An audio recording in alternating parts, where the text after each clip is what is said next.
welcome, what's up, and welcome back to the channel for yet another FC Finch review. And yes, it is Eaglemoss Day here at the channel, and I figured, you know what, since we did the Vengeance in the last episode, let's just continue right on with the Kelvin stuff. I don't have my Kelvin stuff on display right now because I do not have a Kelvin Enterprise, so it is the perfect time to take a look at Kelvin stuff. And on the table today, we have the Klingon Battlecruiser as it appears in the 2009 Star Trek reboot film. Yes! It did appear in the Star Trek reboot film during the Kobayashi Maru scene, so there we go. And since this is still in its box, I am going to take a look at the packaging, and we are going to, so of course on the front, can't talk today, and we have a nice shot of the Klingon Battlecruiser as it appeared in the movie, just a product shot, straight up Klingon Battlecruiser 2009 movie. And then of course we have a whole bunch of mumbo jumbo on the side. We got Star Trek on the side, that classic text. On the other side, we got Star Trek on the side and the classic text. And then of course we have the big four. This was again at a time right before they had Discovery and whatnot. And then if we look on the back, we have StarTrek.com. So there we go for the turn it upside down. And moving on, yes, we're gonna do the magazine today because I did buy this ship from Eaglemoss. Fun fact, I actually bought this ship when we had the pandemic a few years ago, and everyone was starting to lock down and whatnot. And it's like, well, you know, talking with the Admiral, we're just like, might as well just buy some ships and whatnot and redo the collection. So this was one of the ships that I bought, I believe, along with the Klingon the Klingon Warbird from Discovery, the D7 from that series. And Eaglemoss is having a sale anyway, so might as well buy some ships. So there we go. So this ship was part of my Klingon Splurge Fest. Of course, on the front, we got a nice 3D render shot. I should actually go over this, of the fleet of Klingon D7s from the 2009 movie. It is a D7 class, operational in 2258, part of the Kelvin timeline. It is a Klingon Warbird. And then, of course, we move on. We have the table of contents, profile, Klingon Battlecruiser, redesigning the Battlecruiser, the evolution of the Battlecruiser, and, of course, we have our stand assembly instructions. Then we have a nice frontal orthographic shot of the D7. I love the red, the torpedo tube, or the destructor tube, I should say. It is a D7 in 2258. It has a cloaking device and photon torpedoes. Oh, so it is a photon torpedo tube. What do you know? And then, of course, we have the nice 3D rendered image of the bridge, the impulse engines, and the nacelles. So there we go. And then of course we have Klingon Battlecruiser. We have a nice shot. I love that. That is absolutely beautiful. Got like a whole rendered shot of the 3D ships.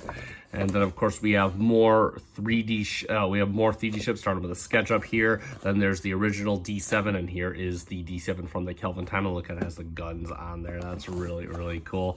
Kind of took a lot of hints, a whole lot of ships mashed into one. And then, of course, we have the D4 concept, which, yes, this evolved from the D4 concept. John Eaves was tasked with designing or operating in the design of the ship, and so this was the ship that he based it off of, which was the unused design that we did not see in Enterprise that they were planning. We did a review on that previously, many moons ago. So yes, the D4 is a distant relative of the ship. Maybe not in universe, but out of universe. Well, actually, maybe in universe. I mean, the Kelvin timeline started after the D4, so there we go. Then, of course, we have a bunch of shots here. Got the concepts for for the bird of prey and whatnot. Got the D7 over there. Another shot of the D7. I love the accents on here. The nice bright lights and whatnot, looking really, really sharp. And then, of course, we have a nice rear shot of D7. This magazine is full of D7 porn, by the way. Yes, it's the Kelvin D7, but I like the Kelvin D7. They did not deviate too much from the design. I think it looks really good. And then, of course, we have the evolution of the Battlecruiser right there. A whole bunch of text. There we go. And then, of course, we have several ships. We have the Klingon Raptor. We have the Vorsha, the Negvar. And then, of course, this was the Augment ship. And lastly, this was, I believe, the D5. So there we go. And lastly, an orthographic top view of the Battlecruiser with my fingerprints all over it. So there we go for the magazine. And because the ship is not on display, we get to see the unboxing with the stand instructions. So I'm going to get my stand out here, my acrylic display piece, just so we can make sure we see the ship. And we're going to take off the top of the box. So there we go. And we'll take this out, and there it is. Oh! And we'll take out our little display arm. We'll take out our stand piece, and that's going to go in just like usual, the peg in the stand piece. We're just going to put that right there, and now what we can do is we can take out the ship and just ever so gently by its impulse engines, we could just take that and we'll just put it right in through here, and it holds it very firmly. Never had to deal with anything else. So I'll get the box out of the way, and there we have our Kelvin Timeline D7 in its stand. So let's get a good look at this ship, because this looks really, really good. And again, first thing I noticed is there's a lot of weight to this model, a real good amount of weight. It is a bit void of detail on the front, but again, you know, we don't see this movie too long. I think it's got enough for what it does. It's just you can kind of feel that there is a little less in some areas, a little more in some areas, but either way, the boom, first thing else, the boom is much larger, much more robust. It doesn't feel like it's gonna snap off, and we'll see this more during the comparison. I love how, you remember in the magazine we saw like the little yellow lights, they kind of spray painted that dash on there. It looks really, really good. It is got a light green in tone, which I really like. Again, you see the bland colors of the Federation at times and whatnot. I really welcome this nice bright, kind of drab green or whatever we got going on. You can see it's got some bronze or some yellowish detailing, some undertones in here. It looks really, really sharp. It's, you know, we don't see enough yellows in Star Trek, so there we go. And speaking of yellow, we got some nice yellow transparent plastic for the impulse engines. I think that's really good. A really welcome change too. Pretty void of detailing on the back there. You got these subtle dimples in the back of the nacelle pylons, and that looks really, really good. Again, moving to the bottom, you can just, it looks like you put this giant shield in there. It's got like a different kind of almost silverish tone. Looks really good. And of course, you got some nice detail around here over where probably a core would reside.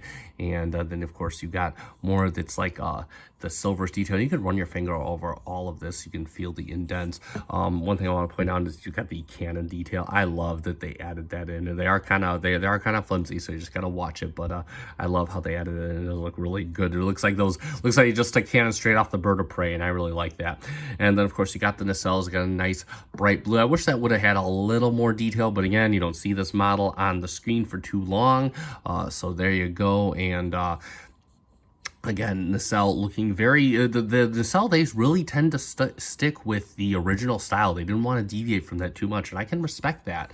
Next up, you got some nice yellow detailing as we approach down the boom, and then of course you got like this structure. It looks like a command structure right here with some nice yellow details. You got what looks like cannons on either side of the boom. That looks awesome. That is so cool how they did, and it's so cool that you don't even see the ship a lot. And then of course you come around the front, and oh look, it's under the influence of a mustache.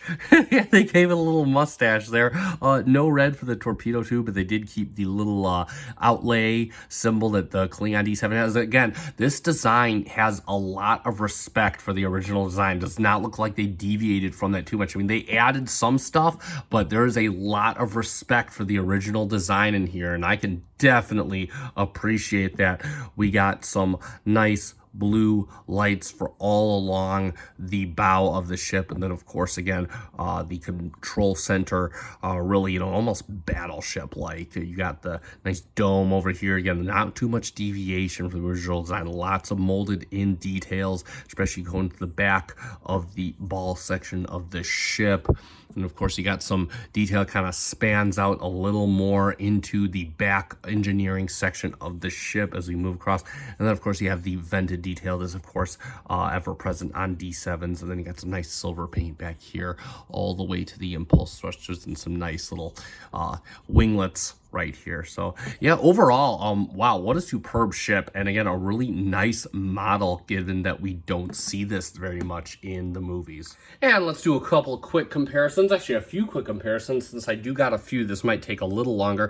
First of all, let's bring it in with its design granddaddy, the D4 concept. You can see how that works out, just kind of the evolution that they used and where John Eaves wanted to go. You can see a lot of similarities in the bridge area right here. Let's get a look at the front as best we can, because they are awkward ships.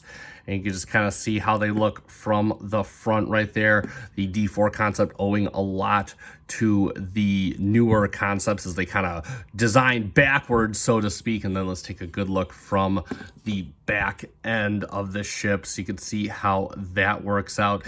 And there we go. And then of course, let's bring in the other granddad, the XL Katinga class. And again, you can see just how you can see a lot of the extra detailing they put into the boom, make it a bit more robust in the Kelvin model. And you can see a lot of like the venting towards the back of the engines. That's interesting that the Kelvin also kind of spans more of the engineering section versus just being a big block on the back. Go to the back, and again, you can see the differing impulses. I love how one's yellow, one's red. And we're just gonna set these guys here. I'm gonna get these out on the table because I am gonna bring in the Discovery D7 so we can see all how that works out, and that just looks totally too cool. Just like one big happy battle family. Kapla! So let's summarize, and there we have it for the Klingon Battlecruiser as we see it in the 2009 Kelvin timeline film Star Trek. And yeah, this is a spectacular model, just spectacular. Great weight, nice subtle details, again, transparent plastic, a lot of nice little details like the cannons and whatnot. Everything just really, really sharp, and it's so good to see so much detail given to a ship that we really only see for 30 seconds of the film. Not even 30 seconds. You see a little clip for the Kobayashi Maru, and that is just absolutely awesome. That is so Eaglemoss to do that, and I'm absolutely thrilled that they gave that kind of love and attention for this ship. And regardless of how you feel about the Kelvin films or Discovery or any of the new Star Trek iterations, this is one heck of a good model. And if you are into Klingon ships, this definitely needs a spot in your collection because it's really, really good. It's a really good model, and I'm super thrilled to have it in mind. Can't wait to get a display going for it, which may be sometime down the road, but we will get one going nonetheless.